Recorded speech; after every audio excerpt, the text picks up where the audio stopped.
अलीगढ़ मुस्लिम विश्वविद्यालय के शताब्दी वर्ष समारोह के अंतर्गत आयोजित किए गए वर्चुअल समारोह में पीएम मोदी की तारीफ के बाद इस्लामिक स्टडी डिपार्टमेंट में अब सनातन धर्म की पढ़ाई की ओर कदम बढ़ा दिए हैं। सनातन धर्म की पढ़ाई के लिए प्रस्ताव पास भी हो चुका है और अब सिर्फ प्रस्ताव पर मुहर लगनी बाकी है। यूनिवर्सिटी में जल्द ही छात्र सनातन धर्म का पाठ पढ़ेंगे। पाकिस्तानी लेखक की किताबों पर बैन लगाने के बाद अलीगढ़ मुस्लिम विश्वविद्यालय में सनातन धर्म की शिक्षा दी जाएगी। एएमयू के इस्लामिक स्टडीज डिपार्टमेंट ने इसकी तैयारी शुरू कर दी है। विभाग की ओर से अंडर ग्रेजुएट और पोस्ट ग्रेजुएट कोर्स शुरू किया जा रहा है, जिसका उद्देश्य विद्यार्थियों को सभी मजहबों की बारीकियां सिखाना है। इस चीज़ की एक्चुअली 50 साल से ही हमारे यहाँ यूनिवर्सिटी में थियोलॉजी डिपार्टमेंट पढ़ा रहा है, ये शिया सुन्नी दोनों। इस बार इस्लामिक स्टडीज़ डिपार्टमेंट ने भी इस चीज़ को अमल में लाने के लिए कोशिश शुरू कर दी और बहुत जल्दी एमए के कोर्स में इसे बहुत मुमकिन है अडॉप्ट किया जाएगा। और ये एक अच्छी मिसाल है, क्योंकि यहाँ पर हर धर्म, हर जाति, हर वेश, हर भूषा के स्टूडेंट्स पढ़ते हैं। फिलहाल इसके सिलेबस पर काम हो रहा है। इसके बाद कंपैरेटिव रिलीजन नाम से इस कोर्स को शुरू किया जाएगा। इस कोर्स के जरिए विद्यार्थियों को सनातन धर्म का पाठ पढ़ाया जाएगा। साथ में छात्रों को दूसरे धर्मों के बारे में भी तुलनात्मक रूप से विस्तार से पढ़ाया जाएगा। हालांकि एएमयू के थियोलॉजी विभाग के पूर्व चेयरमैन प्रोफेसर मुफ्ती जाहिद अली खान ने विश्वविद्यालय के इस फैसले पर सवाल खड़े कर दिए हैं। होना चाहिए, लेकिन उसका इस्लामिक स्टडीज से कोई ताल्लुक नहीं। इस्लामिक कोई धर्म ही नहीं पढ़ाया जाता। जब कोई धर्म नहीं पढ़ाया जाता तो खाली सनातन क्यों पढ़ाया जाएगा? जब इस्लाम नहीं पढ़ाया जाता, जब ईसाइयत नहीं पढ़ाई जाती, जब हमारे थियोलॉजी में इस्लाम, ईसाइयत, Hinduism, Buddhism, Jainism, Sikhism, Christianity. बहरहाल एएमयू के इस्लामिक स्टडीज डिपार्टमेंट ने इसकी तैयारी शुरू कर दी है और माना जा रहा है कि अगले सेशन से इसकी पढ़ाई शुरू हो जाएगी। Bureau report, ABP Ganga.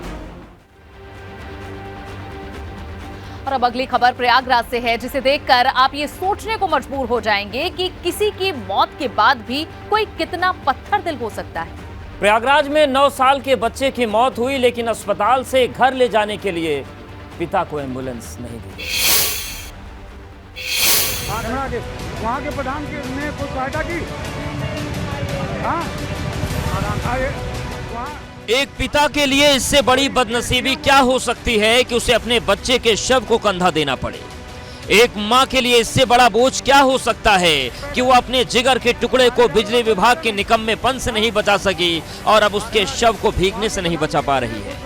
अगर सिस्टम भले लोगों का होता तो इन तस्वीरों को देखने के बाद वो डूबकर मर जाते चुल्लू भर पानी में। लेकिन यकीन मानिए, अपने बेटे को खो चुके एक बेबस बाप से एम्बुलेंस के पैसे मांगने वाले कारिंदे और सफेद कोट वाले आकाओं का उफनती यमुना में शर्म से पैर का अंगूठा तक नहीं भीगेगा।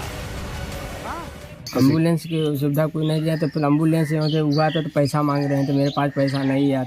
मैडम जो अधिकारी ने रोक के बच्चे के कहे कि आप कर रुको, मैं पैसा दे रही हूँ तुमको, 4000 लागे, 5000 लागे, मैं देंगे। सचमुच एक पीड़ित बाप की ये बेबसी सुनकर हिल जाता है कलेजा।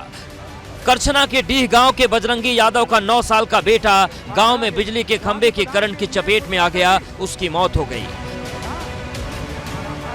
एम्बुलेंस के बदले पैसे मांगने की घटना पर प्रयागराज मंडल के कमिश्नर का बयान आया, तब लगा कि असंवेदनशीलता की जो धारा शहर में अफसरों ने बहा दी है, इसकी खबर संगम तक पहुंच गई तो गंगा, यमुना और सरस्वती की धारा शर्म से सूख जाएगी। एक उच्च स्तरीय इसकी एक जांच करा ली जाएगी। यदि जांच में कहीं से भी कोई लैप्स आते हैं तो उत्तरदायित्व निर्धारित करा जाएगा और दंडात्मक कार्रवाई की जाएगी। मजबूरी के चलते सड़क पर भीख मांगने वाले भिखारी का भी ईमान होता है। वो भी राह चलते बेजुबानों को अपने भीख के हिस्से का खाना खिला देता है।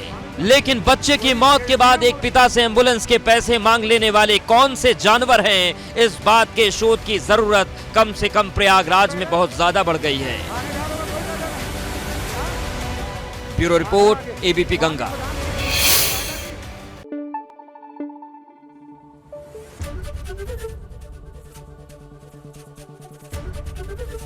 एबीपी गंगा, खबर आपकी, जुबान आपकी।